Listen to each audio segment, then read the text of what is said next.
Pues buenos días a todos y a todas. Espero que estéis pasando un buen congreso. Yo creo que lo bueno es definir con muchas palabras, pero como una terapia colectiva de empoderamiento. Yo creo que sería una de las maneras de definirlo, ¿no? La industria ahora mismo nos pide a la sociedad que seamos un tractor, ¿no? Y creo que este congreso va de eso, de mirarnos a la cara y ayer pues, hubo bastante de empoderamiento. De esto vamos a hablar también con las seis marcas impulsoras, que sois tractores del Congreso, en parte, porque cada año pues, aportáis y aportáis no solo pues la cuota que os pedimos, sino también aportáis vuestro impulso, vuestros stands, pero también, más allá del Congreso, en la economía. Sois tractores y convencidos, pero también de responsabilidad, de tirar de las cadenas, tirar de las transformaciones que estamos viviendo, ¿no? Y por eso también os agradecemos, no solo para el Congreso. Entonces, voy a hacer 3 preguntas, una para todos, inicial, después una a 3 de vosotros y otra a 3 de los otros 3, ¿vale? Tenemos poco tiempo como en todas, por lo tanto pido que vayamos un poco al grano en cada respuesta. La primera va de lo que siempre está encima de la mesa en el mundo privado, que es la competitividad. Que bueno, si no cambiara nada, pues sería fácil, pero esto hay que renovarlo cada día, ¿no? Actualmente, pues tecnología, sostenibilidad, inteligencia artificial, capacidad de escalar.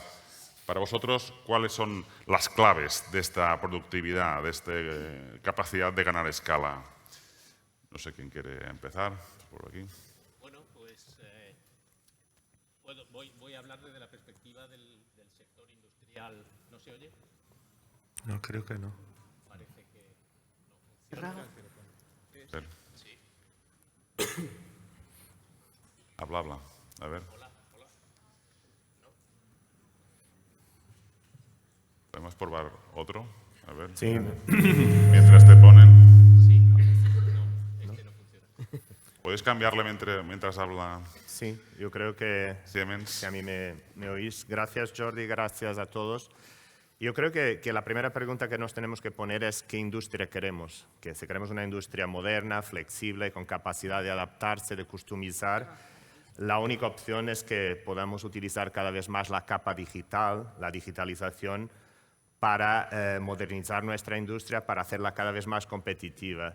Y la digitalización de la industria, que muchas veces se pregunta cómo lo hacemos, nosotros nos gusta trocearla en tres, digamos, trozos principales. Lo primero es el diseño y simulación de los productos. Quiere decir, pensar que vamos a empezar a construir algo, a fabricar algo, sin estar seguro que lo podemos hacer de una manera eficiente, de una manera que sea flexible de cara a poder adaptar nuestra oferta a diferentes mercados, es un error. Yo creo que la primera fase del proceso es claramente diseñar, simular los productos, los procesos de cara a tenerlos lo más eficientes, flexibles y competitivos posible. La segunda fase es producirles, pues hacerlo bien, también automatizando, robotizando y teniendo la capacidad efectivamente de cada vez más responder a las necesidades del mercado al mismo tiempo que somos capaces de también responder al reto de que no hay mano de obra disponible en Europa para poder seguir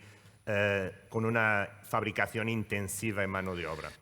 Y finalmente, cuando ya lo tenemos fabricado, pensar que hay que operar y mantener estos activos y estos productos también de una manera eficiente, aprovechando los datos para realimentar toda la cadena. ¿Por qué? Porque cada vez más la tecnología va muy rápido y si no somos rápidos también a retroalimentar el proceso, somos competitivos hoy y dentro de un año ya no seremos competitivos. Obviamente, los compañeros que han estado aquí antes y compañeras lo han comentado. El otro factor absolutamente crítico es la competitividad de nuestra energía, pues porque sin energía hoy en día no hay industria, tenemos que electrificar la industria, la movilidad, y por eso es importante pues, mantener el foco en una energía limpia, pero competitiva también. Yo digo que hay una alianza absolutamente ganadora que si la logramos alcanzar podemos liderar en Europa, que es la alianza entre los datos y los electrones. Si lo hacemos bien, poner estos dos factores trabajando en conjunto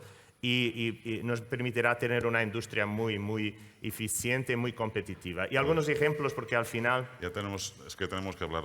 Vale, Perdona, pues adelante. Tendría que cortar después, ya corto ya. Perdona, datos y electrones, nos quedamos con eso. Luis. Bueno, gracias. yo muy rápidamente hablar con un ejemplo concreto de sector industrial, que es en el que está Repsol fundamentalmente en España y Portugal, como es el sector del refino. No es un sector olvidado, pero que se cuenta con él en cualquier circunstancia y nunca ha faltado. Pero yo creo que alguna reflexión sobre el sector del refino y su competitividad conviene hacer. Es un sector que permite que se mueva el 97% de todo lo que se mueve en Europa se mueve con los productos que producen las refinerías, por tierra, mar y aire. Sector civil, sector militar, sector de la construcción, agricultura, etcétera. El 50% de la materia prima que toda la industria química europea utiliza se produce en las refinerías. Si esto es así, ¿por qué el 25% de la capacidad de refino europea se ha cerrado en los últimos 15 años? ¿Por qué hoy somos importadores netos de combustible de aviación, de gasoil para automoción, etcétera? Y, por cierto, voy a ser un poquito oportunista. Como lo bien hecho nos define, España no ha cerrado refinerías. Y no ha cerrado refinerías porque empresas como BP, Moeve y Repsol han invertido mucho en tener un esquema de refino competitivo. Luego no hay que ser catastrofistas, pero sí hay que ser conscientes de que hay alguna estructura de costes en Europa que está castigando a muchos sectores industriales y al sector del refino también. Ahí hablamos de costes de CO2, ahí hablamos de fondos nacionales de eficiencia energética con la dificultad de las refinerías de utilizar esos certificados de ahorro en sus propias operaciones. Hay algunas cosas que se pueden y se deben mejorar y tenemos una conversación muy animada con el Ministerio de Industria y el Ministerio de Transición Ecológica. Mirando a futuro, tenemos que transformar este sector. Hay una oportunidad muy grande en los combustibles renovables. Una petición o una palanca es tecnología y regulación. Tecnología y regulación igual a inversiones. Y en la regulación necesitamos, y voy a poner como ejemplo el sector de automoción que antes se citaba en la mesa anterior, tenemos que explicar mejor que una refinería es una instalación donde se coproducen todo tipo de combustibles. Si nos empeñamos en regular el sector de los combustibles por sectores consumidores, diciendo usted tiene que producir combustible de aviación, pero olvídese de la carretera, no vamos a tener ni combustible de aviación ni combustible para carretera. No es una crítica negativa, se puede corregir, se ha empezado ya a hablar del motor de combustión y cuál es su futuro. Quizá no se necesita prohibir el motor de combustión y sí promover toda la cadena de valor del vehículo eléctrico y en ese esfuerzo estamos en colaboración con los sectores públicos para intentar mejorar y transformar este sector. Gracias, Luis. Me quedo con la transformación de los sectores para seguir compitiendo, pero ojo con las transiciones y el acompañamiento de esta transición, que nos carguemos. Muy bien, Eduardo. Muy bien. Pues yo, en primer lugar, me gustaría cambiar un poquito el marco de referencia. Estamos hablando desde ayer mucho de la competitividad y, evidentemente, el informe Draghi nos ha condicionado a que todos pensemos de esa manera. Pero desde el informe Draghi a hoy ha cambiado el mundo bastante. Lamentablemente se ha complicado mucho y, adicionalmente a la competitividad, yo creo que hay otro reto importante que ha mencionado también Fernando en su alocución previa, que es la flexibilidad, entendida como la capacidad que tienen que tener las empresas de adaptarse al cambio continuo. Y en esa flexibilidad pensamos que la digitalización es un elemento fundamental. ¿Cómo podemos aportar a través de la digitalización valor para hacer competitivas las industrias y para hacerlas mucho más flexibles? Por ejemplo, a través de la digitalización somos capaces de gestionar entornos muy complejos como son las fábricas, en donde hay muchos datos y donde hay que gestionarlos de una manera adecuada. Combinando los gemelos digitales y la inteligencia artificial somos capaces de anticipar problemas. Somos capaces también de detectar cuando una máquina va a fallar o somos capaces de posicionar a los recursos más talentosos en aquellas tareas que son más relevantes. También hemos hablado mucho de colaboración. Necesitamos tener cadenas de suministros, que son muy complejas hoy en día, más próximas. Y a través de la digitalización somos capaces de acercar virtualmente a todos los proveedores y somos capaces, además, de generar valor en trazabilidad y en visibilidad de la cadena de suministros. Y me gustaría acabar hablando de la transición energética, que también se ha comentado mucho en las reuniones previas. También pensamos que la digitalización puede acelerar la transición energética. ¿Cómo? Pues evidentemente sabemos, por estudios que hemos publicado, que en muchos proyectos complejos de energía pues hay retrasos, ¿no? Pensamos que a través de la digitalización, y recientemente nosotros hemos incorporado capacidades de ingeniería dentro de nuestro portfolio, somos capaces de identificar a través de los gemelos digitales el comportamiento de los activos, somos capaces de entender cómo tenemos que resolver un problema en el diseño para que esto no genere coste adicional posteriormente. Somos capaces también, con la inteligencia artificial, de automatizar tareas administrativas que requieren mucho esfuerzo, como el permitting, y además somos capaces, a través de las metodologías BIM, de controlar económicamente mucho mejor los proyectos. Muy bien. Perfecto, gracias. Ya me veo un lema para Hannover Messe 27, tecnología flexible y colaborativa. Muy bien. Un poco diferencial. Adelante, Justin. Pues, la verdad que no sé si puedo aportar algo más, porque ya está todo dicho, pero la verdad voy a añadir una palanca más después, pero primero repetir un poco lo que se ha dicho. Yo creo que para ser competitivo y generar escala, pues obviamente la transformación digital es muy importante, innovación es muy importante, no voy a entrar más porque ya se ha dicho todo. Segundo, o sea que segunda palanca de 3, sostenibilidad, muy importante lo que se ha dicho también en el foro anterior, aunque yo pienso que más de ser ya una obligación regulatoria, ya las compañías lo han asumido como propio y ya lo están utilizando como diferencial en el mundo para mostrar que la sostenibilidad puede ser rentable. Porque lo que siempre digo y sigo repitiendo es, transición ecológica, si no es rentable, no es sostenible. Entonces, hay que trabajar en la sostenibilidad, digamos, de esa transición. Pero la palanca que quiero añadir es el talento, porque no hay digitalización, no hay transición de nada sin talento. Entonces, tenemos que fomentar ese talento que hoy en día igual está decepcionado con la industria, porque las nuevas generaciones no son como las de antes. Entonces, esas nuevas generaciones tenemos que hacer creer que la industria vale, que la industria es importante. Y tenemos que entender qué es importante para el talento, ¿no? ¿Qué expectativas tienen? Entonces, yo pienso que ellos creen en sostenibilidad, por lo tanto, nosotros tenemos que mostrar que la industria es sostenible. Ellos creen en flexibilidad, lo que se ha dicho antes, tenemos que mostrar y hacer que esto es flexible. Entonces, si encontramos, digamos, el balance, el equilibrio entre todo esto, podemos crecer, podemos escalar y seamos más competitivos. Muy bien. Oye, pues ser atractivos para el talento y lo de la sostenibilidad rentable. Esto me ha gustado. Muy bien, perfecto. Borja. Bueno, o sea, nosotros pensamos, yo creo que es un tema tremendamente obvio, ¿no? Y más en los tiempos que vivimos, ¿no? Que la tecnología es el factor clave a día de hoy. ¿Se oye? Sí. Se oye. Perdón. Que la tecnología es el factor clave, ¿no? Hay un estudio en la Unión Europea que dice que básicamente la disrupción de todas las tecnologías transformadoras básicamente pueden aportar 2 billones de euros al PIB europeo, ¿no? Cuando lo aterrizas un poquito, hay 4 elementos bajo nuestro punto de vista que son relevantes. El primero es la conectividad. Necesitamos que el ecosistema industrial esté conectado, ¿no? Esté conectado con infraestructura de altas prestaciones. Pero no solamente conectado entre sí, sino que seamos capaces, a través de esa conectividad, de enganchar el mundo físico y el mundo digital, ¿no? Para favorecer los procesos.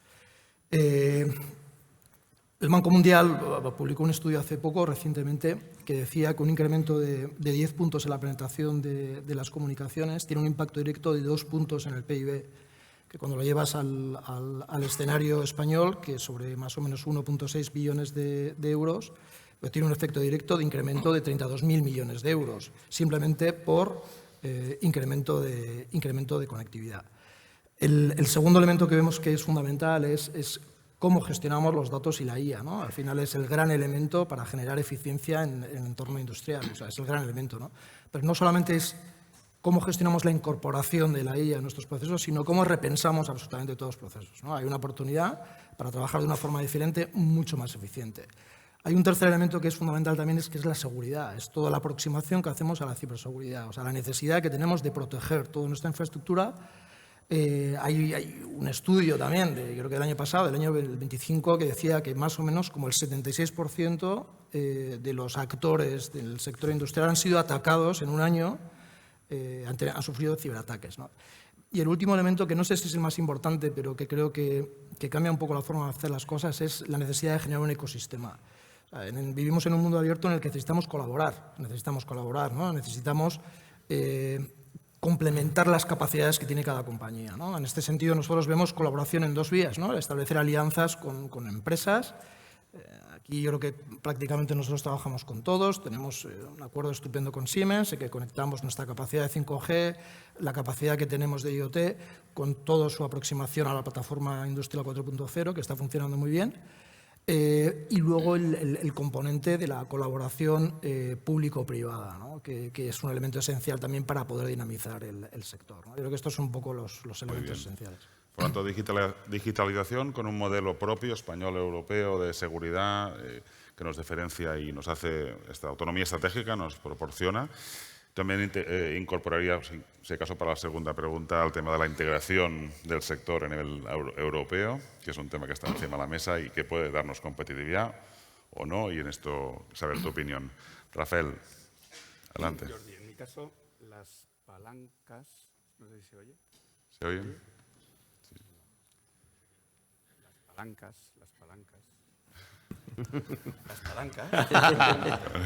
Bueno, las palancas que yo quiero destacar son tres que están interrelacionadas y que todos los 5 compañeros que están aquí están liderando organizaciones que han llegado a ellas, que son la calidad, la búsqueda de la excelencia y los valores. Y déjame interrelacionarlos, porque desde AENOR estoy viendo una panorámica transversal de toda la economía española. Y entonces he visto cómo las organizaciones que buscan esta excelencia, la excelencia se busca, nunca se llega porque son círculos virtuosos y tienes que estar siempre a la última. En esa búsqueda de la excelencia vemos como 3 fases. La primera, la ha comentado Borja, es seguridad y calidad técnica. Sin eso no hay fundamentos. La segunda ya es la integración y la interrelación de todos los procesos en búsqueda de una organización del trabajo buena. Pero luego llegamos a, cuando ya estamos siendo buenos en todo esto, vamos a la excelencia, pero no se llega a la excelencia sin valores. Y déjame pasar de ese concepto de los valores a qué me refiero. Yo no me refiero a los valores que a mí más me importan. Yo ahora que veo al ministro aquí, a mí me importa la libertad, la igualdad, el Estado de Derecho, la democracia, lo que nuestra Constitución dice al principio. Pero para eso, pues, en AENOR no estamos certificando nada de eso y lo dejamos a otros, ¿no? Pero sí que estamos viendo otros conceptos de valores que están en la Constitución española a partir del artículo 38. Estoy hablando precisamente del respeto al medio ambiente. Estoy hablando también de preocuparse por el entorno social y también de la gobernanza de las organizaciones. Estoy hablando de ese tipo de valores que todos vosotros, de un tiempo a esta parte, nos estáis pidiendo en AENOR, oye, mira a ver qué estamos haciendo sobre estos temas. Y realmente eso, bajado a proceso, lo podemos verificar. Y lo que estamos diciendo es, sí, puedes utilizar valores desde el principio que he dicho, desde la seguridad o desde los conceptos más técnicos, sí, pero lo que no puedes es ser excelente sin los valores. Por eso lo bien hecho, la búsqueda de la excelencia que está en lo bien hecho, no se puede estar bien hecho si no estás dentro de los valores. Y bueno, eso también nos ha hablado alguna vez, Jordi, tú y yo, del tema de lo bien invertido. Lo bien invertido, también tenemos que pedir que lo bien invertido en España sea en estos modelos. Déjame solo 3 ejemplos y termino. 3 ejemplos muy rápidos de valores, porque cuando hablamos de este tipo de valores se nos va de las manos. Hay uno que es el sector bancario en el COVID, cuando se integraron muchas de los bancos, se cerraron oficinas y dejaron teóricamente desbancarizados el sector de los mayores.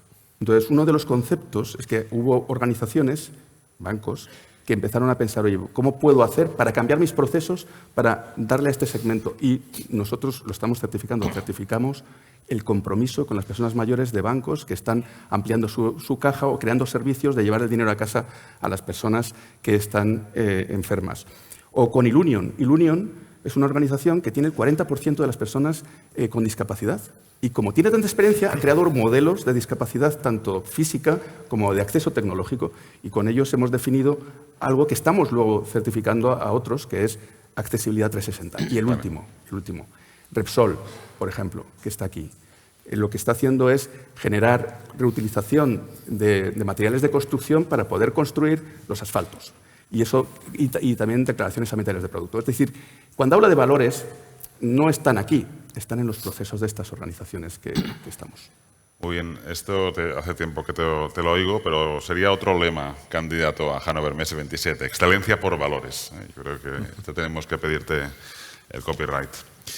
Muy bien, pasamos, gracias por ser breves y disculpar si os tengo que cortar, pero sí llegamos a todos. La segunda pregunta, que va para 3 de vosotros, Repsol, Telefónica, Siemens, sería, en este contexto que estamos viendo que por horas va cambiando, yo ayer lo pensaba diciendo, bueno, de una parte hay solicitud de regionalizar la economía, de que cada uno se quede con lo suyo. Del otro lado hay un mensaje de hipercompetitividad en muchos sectores. Por lo tanto, por los dos lados nos atacan en esta cuestión. La pregunta es, ¿cómo lo planteáis desde vuestra empresa? ¿Qué estrategia estáis tomando? ¿Qué cambios está viendo en vuestra estrategia para ser más resilientes, para ser competitivos a largo plazo? Bueno, si empiezo, todo lo que está ocurriendo en el mundo, si lo trasladamos al sector energético, significa un incremento de la volatilidad, de la incertidumbre y del riesgo. Es decir, este es un sector que siempre ha estado acostumbrado a la volatilidad de precios, de la demanda, etcétera. No es nada nuevo. Pero todo esto se exacerba en las condiciones actuales. Tenemos un entorno, la nueva administración americana, que está creando un entorno de incertidumbre en el sector energético muy notable. Europa intenta responder, todavía no está clara cuál va a ser la respuesta. Luego, en ese entorno de mayor incertidumbre y riesgo, yo diría que hay dos claves o dos respuestas que estamos dando. Por un lado, una a corto plazo de cierto realismo y pragmatismo. Es decir, esto se puede explicar fácil con un poco viendo a qué tenemos que dedicar los ingresos de la compañía. Y en un sector como el nuestro es relativamente fácil. Tenemos los ingresos de flujos de caja y los vamos a dedicar primero a retribuir a accionistas, a subir o bajar deuda. Esto nos puede facilitar o dificultar el neto que nos queda. Y todo esto en este segmento nos viene dado por el entorno. No es demasiado simplista, pero si uno mira el sector como el de oil and gas en el que estamos, el sector energético, hay un nivel de porcentaje de flujo de caja de operaciones que tienes que dedicar al accionista, porque si no, simplemente se va a otra empresa que se lo está dando. 30-40% de los ingresos se lo tenemos que dedicar a retribuir al accionista. No podemos tampoco endeudarnos demasiado porque en un sector de riesgo esto no es fácil de gestionar. A partir de ahí, lo que nos queda, impuestos y reinversiones. Y tenemos que encontrar esa colaboración público-privada entre los impuestos que legítimamente tenemos que pagar y las inversiones, que será el juego de suma cero en el que tenemos. Luego, esto hay que gestionarlo a corto plazo y se nos está poniendo un poquito complicado.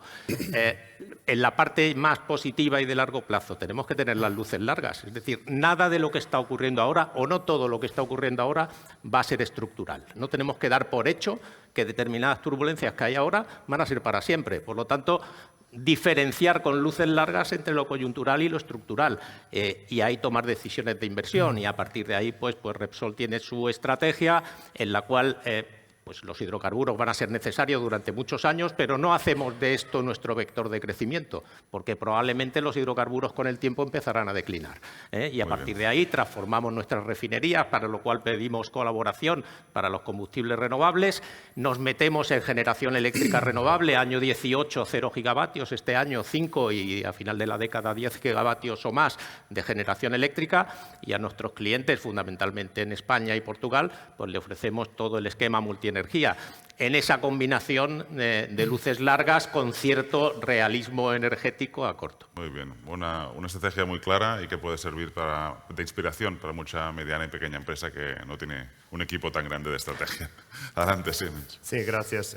Yo creo que tenemos que trabajar básicamente en 3 pilares. Lo primero es la innovación. Creo que en Europa no somos suficientemente rápidos en innovar. ¿Y por qué? Porque la verdad es que estamos acotados por barreras regulatorias demasiado exigentes.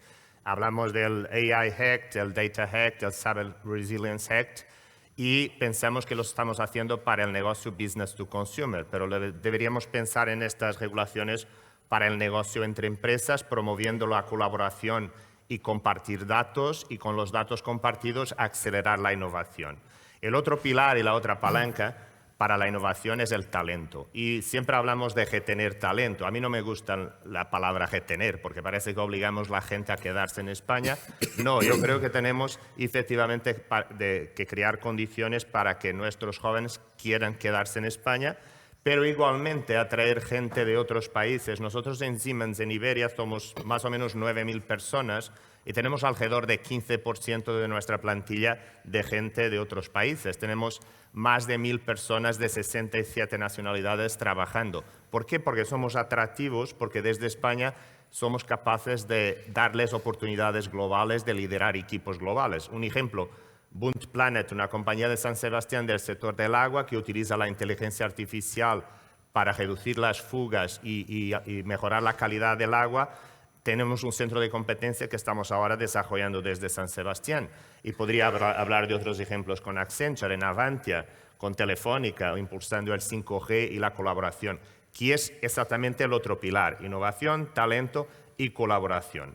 En Europa nos falta escala.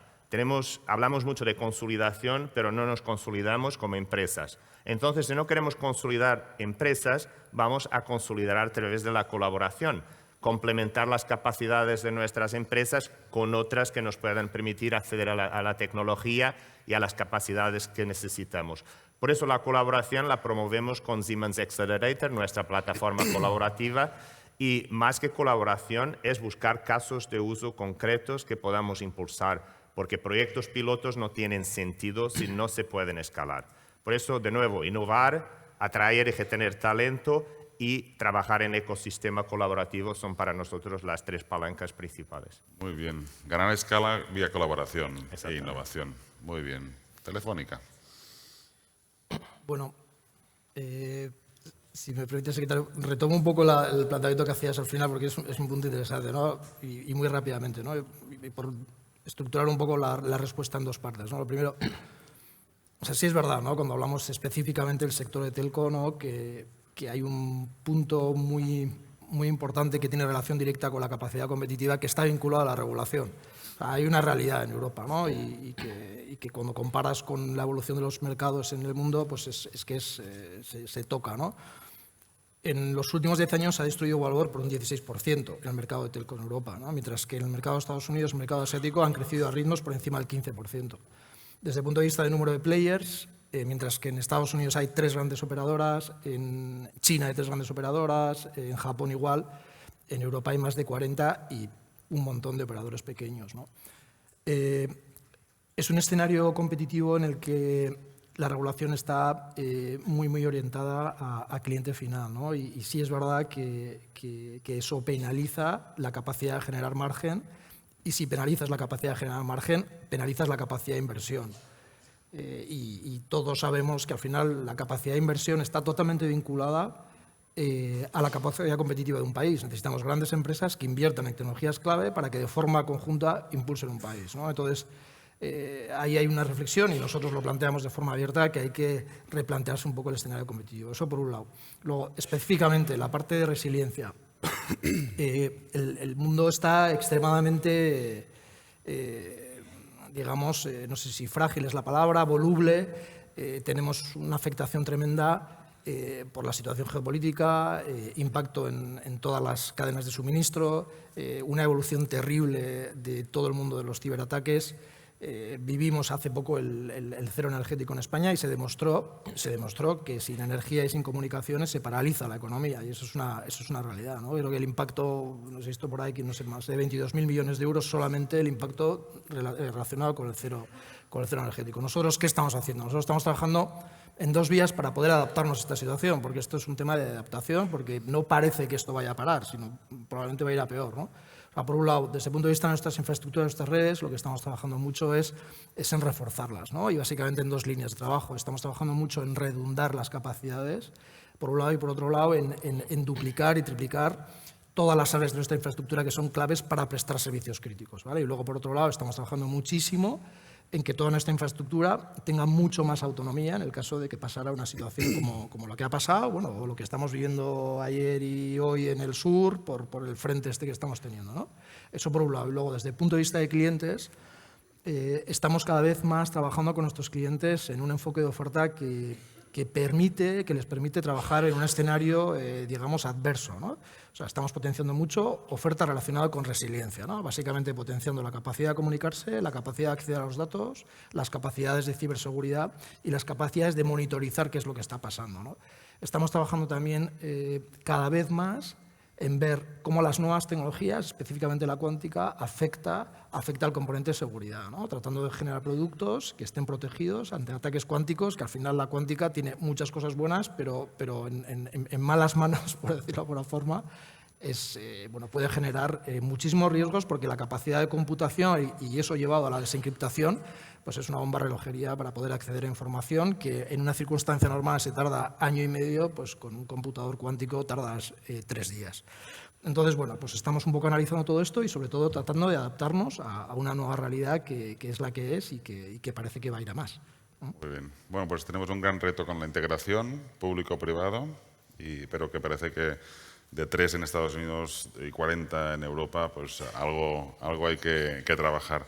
Y por otro lado, pues también sabiendo que muchos de vosotros, en tu caso, sois un negocio y a la vez un bien público, ¿no? Y esta orientación a las necesidades sociales pues es un reto más añadido, ¿no? Y también pues agradecer que sea así y lo expreses de esta manera. Vamos a la pregunta para los 3 que quedáis. Va de liderazgo, cultura organizativa, capacidades.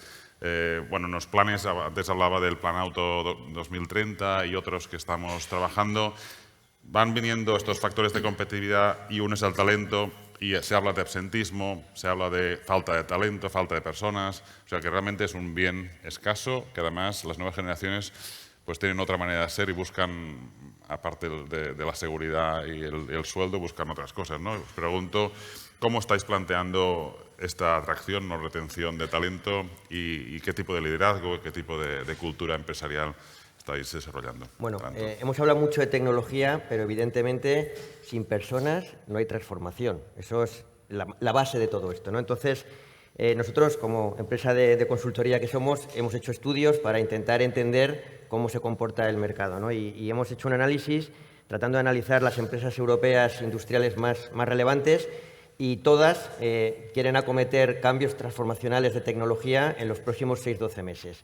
Cuando hablamos con los ejecutivos que están en esas compañías, lo que nos dicen es que dudan mucho de que tengan internamente las capacidades suficientes para que ese cambio dé el éxito que tiene que dar, ¿no? Por tanto, obviamente estamos en un momento en el que tenemos que buscar alianzas, porque las capacidades que tiene cualquier compañía son absolutamente insuficientes, porque además cada día sale nueva tecnología que tenemos que abordar.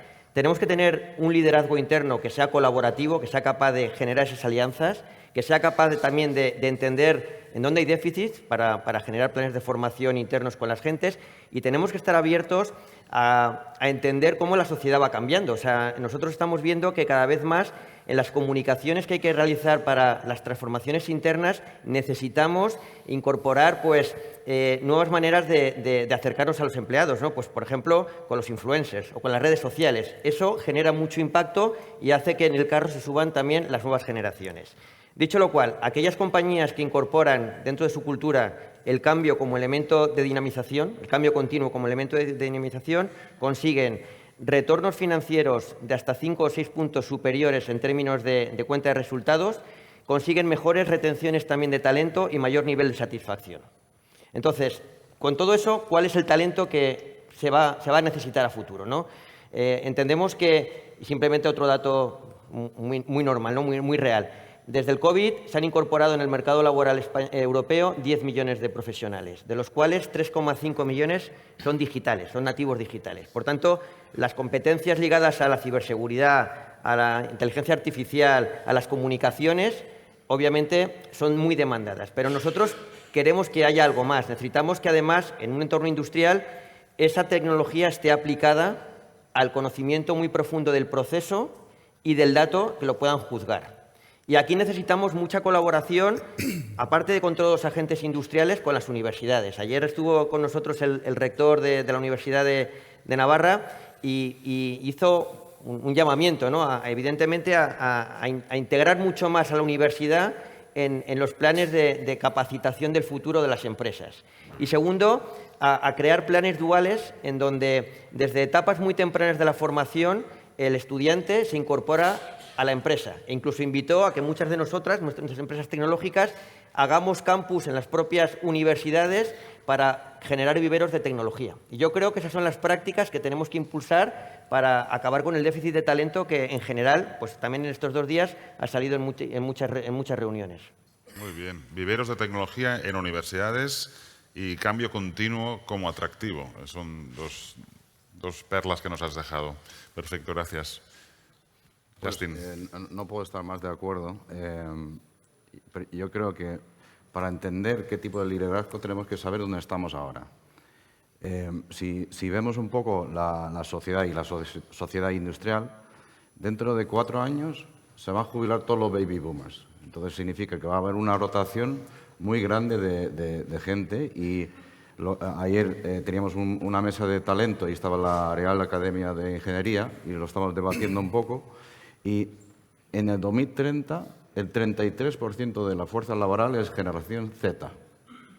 Y después, entre millennials y todo, entonces es una expectativa tan diferente que tienen esos jóvenes que tenemos nosotros y tenemos que adaptarnos a eso. Entonces, un liderazgo de pasado que era autoritario, micromanagement, hoy en día ya no funciona. Ahora tienes que ser cercano, tienes que explicarte mucho más lo que estás haciendo, tienes que casi tener consenso en la empresa. O sea, que lo que tienes que hacer es buscar esos canales, lo que estabas diciendo, y nosotros ahora vamos a trabajar también con influencers para mostrar que la industria es interesante. Y ayer en la mesa también salió que los jóvenes, antes de decidir lo que van a estudiar, ya tienen una opinión sobre la industria. La industria es gris, contamina y si nosotros queremos transmitir que somos sostenibles, tenemos que mostrar eso, tenemos que mostrar los proyectos que hacemos que haga esto sostenible y que crean en eso también. Entonces, nosotros ayer mostramos un proyecto que era, la verdad, un piloto en el Mar Menor, cómo puedes resucitar la flora, la fauna, digamos, acuática y eso a través del oxígeno. Y la verdad, cuando lo vieron, dijeron, esto tienes que mostrar a los niños. ¿Sabes? Que cuando muestras algún proyecto, tienes que mostrar estas cosas para que creen en la industria. Entonces, colaboración con universidades y academias, estoy más convencido que debe ser el futuro. Entonces, volviendo al liderazgo, cercano, más explicativo y intentar, digamos, ¿cómo lo explico? Adaptarnos a ellos, más que ellos a nosotros. Muy bien. Bueno, ves el logo del Congreso también en esta hojita verde para que os ayude también a comunicar qué es conexión, qué es digitalización y por otro lado qué es verde, ¿no? Ahí estamos todos. También otra sensación que tuve que te lo comenté, estábamos con la visita de los stands y de momento me giré y os vi haciendo la foto de equipo.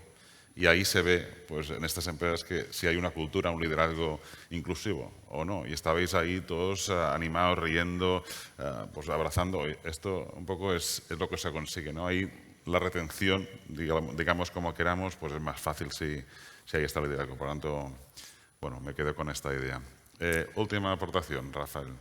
Jordi, lo que es la cultura y el liderazgo es siempre un reflejo de lo que los órganos de gobierno bajamos a las organizaciones. Entonces, me gustaría focalizarme no en todos los segmentos de las personas de nuestras organizaciones, sino en los administradores y en los consejeros. Porque lo que hemos visto en los últimos 6 años, hemos estado verificando los buen gobierno corporativo de las grandes empresas. Entonces, las grandes empresas, las cotizadas, pero que estamos hablando de 200, 300 en toda España. Entonces, bueno, pues hay una cultura para cómo se hacen los gobiernos corporativos. Entonces, lo que hemos visto, y además la manera de innovar de AENOR, es intentar encontrar nuevos modelos de verificación que se necesitan dentro de la economía española. Y hemos visto que se necesita entender, se necesita generar un espejo para que el gobierno corporativo del resto del 1.600.000 o 700.000 empresas que no están cotizadas sepan a qué atenerse. Porque, claro, el talento y las capacidades de gobierno corporativo no son tan sencillas. Y ahí hay que entender pues, qué son los conflictos de interés y hay que entender cuándo el generar propósito y valores, como he dicho anteriormente, en las organizaciones. Y hay que entender cómo se debe gobernar ese liderazgo.